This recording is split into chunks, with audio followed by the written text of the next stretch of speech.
Juan Aguirre, Guardión. Guardión, Xavier. Abrimos nuestro espacio semanal con Eusko Ikaskuntza y hoy nos propones que hablemos de patrimonio cultural concretamente, pero es un término que necesita unas cuantas acotaciones, ¿no? Para saber exactamente de qué hablamos. Sí, bueno, no sé, se nos ha ocurrido que como el domingo fue el Día Internacional de los Museos, como todo el mundo sabe, pues bueno, pues era un tema que podía entrar bien en esta semana. Elevado quizás un peldaño por encima de los museos, que es efectivamente el concepto patrimonio cultural, ¿no? Bueno, el patrimonio cultural, ¿qué es? Pues es un poco parte de la identidad de las comunidades, ¿no? ¿Cómo nos reflejamos las comunidades? Pues a través de unos rasgos, de unos símbolos, ¿no? Y entre ellos está, pues, el patrimonio cultural, es decir, esos objetos que nos reflejan, que nos representan y que en algunos casos pueden estar recogidos en los museos o en otros no. Sobre patrimonio cultural y museos, llevo varios años investigando. Iñaki Arrieta Urtiz Berea, el antropólogo, profesor de la Universidad del País Vasco y miembro de la sección de antropología de Eusko Ikaskuntza, profesor de Guardión, bienvenido. Bueno, decía Juan que a veces da la sensación que visitando los museos de Euskal Herria, que así como cualquier cosa es arte desde el momento que está expuesto en una sala, igualmente todo puede llegar a ser considerado patrimonio. Decía, vamos a acotar un poco qué es patrimonio, ¿no? Bueno, efectivamente, hoy en día se considera que cualquier cosa puede ser patrimonio siempre y cuando pues un colectivo considere que ese elemento simboliza su identidad, su memoria. En eso la verdad es que en las últimas 3 o 4 décadas ha habido un cambio importante con lo que se llamaba antes, aunque todavía se sigue utilizando ese término, el de patrimonio histórico-artístico.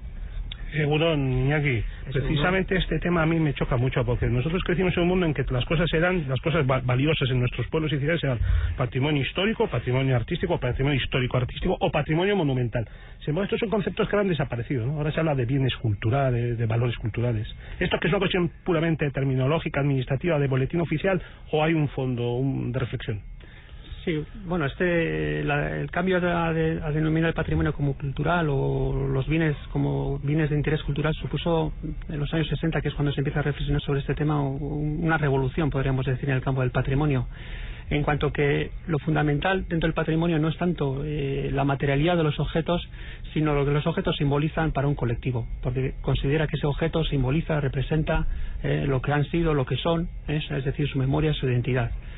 Entonces, bueno, pues terminologías como las que has mencionado anteriormente, pues se siguen utilizando, pero el fundamento hoy en día, y desde luego desde la UNESCO ya está así establecido, es que cualquier objeto puede ser bien de interés cultural siempre y cuando pues, los colectivos se vean representados o simbolizados en esos objetos. Nosotros hemos estado el lunes en un museo que podría, no sé, simbolizar mucho esto que estamos comentando, que es el de la fábrica museo de Boinas La Encartada, donde está toda la maquinaria industrial allí que se ha venido utilizando durante 100 años, pero también era importante el testimonio de las personas que han estado trabajando ahí y que deciden o no si eso se convierte en patrimonio, ¿no? ¿Y esto cómo se decide? Porque estamos hablando de personas, no de bienes. Hombre, la reflexión que acabas de hacer está muy ligada con lo que es el patrimonio cultural en sí. Es decir, nosotros pensamos que lo fundamental en el patrimonio no son los objetos, sino los sujetos. Es decir, lo que los sujetos consideran que es fundamental para verse representados y para hacerse representar ante ellos, ¿no? Entonces, pensamos que al igual que se hacen un montón de estudios sobre la materialidad de los objetos, pues convendría dar paso a estudios que aborden la dimensión social, cultural y por supuesto la participación ciudadana en eso que se dice que les representa, ¿no? Es decir, de su patrimonio cultural. Igual que acaba de mencionar Xavier La Encartada, Iñaki, ¿hay ejemplos en Euskal Herria que recuerdes ahora así a bote pronto, que se esté haciendo un trabajo sustantivo para la comunidad y a su vez, pues bueno, que evidentemente también con una proyección económica de cara al exterior, del turismo y tal, en el tema de museos? Bueno, yo creo que en los últimos años, pues las últimas 2 décadas en el País Vasco, en Euskadi, pues han dado una gran proliferación de museos, con lo cual pues es difícil conocer con exactitud cuál es la dimensión social y cultural de todos estos proyectos, pero bueno, por mencionar así alguno que ahora me viene a la memoria y que con los cuales también estamos colaborando, pues tendríamos el caso de Zerain o también de Lemburg, donde el tema de la participación ciudadana se ha venido trabajando. Es verdad que también son procesos que llevan ya varios años y bueno, pues a veces la participación es mayor, en otros menor. Tampoco quiere decir que todo el mundo tenga que estar de acuerdo con el propio proyecto, porque considera que a lo mejor no es el elemento su elemento identificativo. También hay iniciativas más verticales que vienen de arriba a abajo, es decir, desde los poderes políticos a la ciudadanía, donde partiendo desde el poder político pues se están intentando hacer actividades o poner iniciativas para que la ciudadanía también se vaya implicando y vaya haciendo suyo eso que un colectivo ha considerado que es de todos, ¿no? Oye, bueno, se me ocurre rizar un poco el rizo, ¿no? Porque tenemos, por ejemplo, una gran franquicia, un museo que es una gran franquicia, que es nuestro buque insignia casi, el Museo Guggenheim, y puede llegar un momento en el que eso se socialice de tal manera que también pase a ser patrimonio nuestro, a pesar de ser una franquicia, ¿no? Hombre, yo creo que en parte este proceso se está dando, ¿no? Yo creo que hay mucha gente que ve en el Guggenheim, sobre todo cuando va al exterior, como un elemento o como un símbolo de lo que somos aquí, ¿no? Lo digo por no enfrentar unos con otros. Quiero decir, pueden convivir perfectamente y ser, no sé, en algunos casos casi hasta cambiables, ¿no?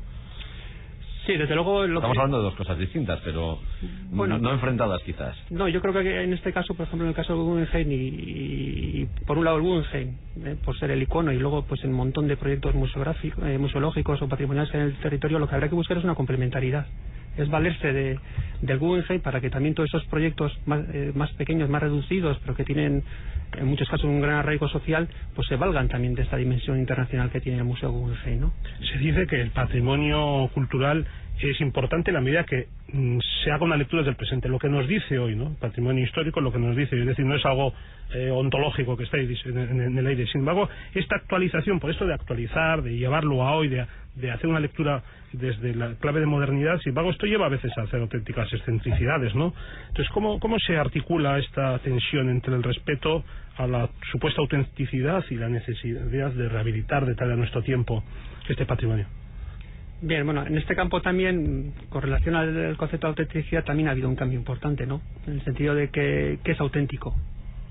Antes parece que habría como una serie de criterios que se podían que valdrían para definir qué es lo auténtico de un colectivo. Hoy en día también, al igual que con el patrimonio cultural, pues eso también es variable, ¿no? Es auténtico, pues aquello que el colectivo considera que es lo que le identifica. Entonces aquí habría una relación directa con lo que se considera patrimonio cultural.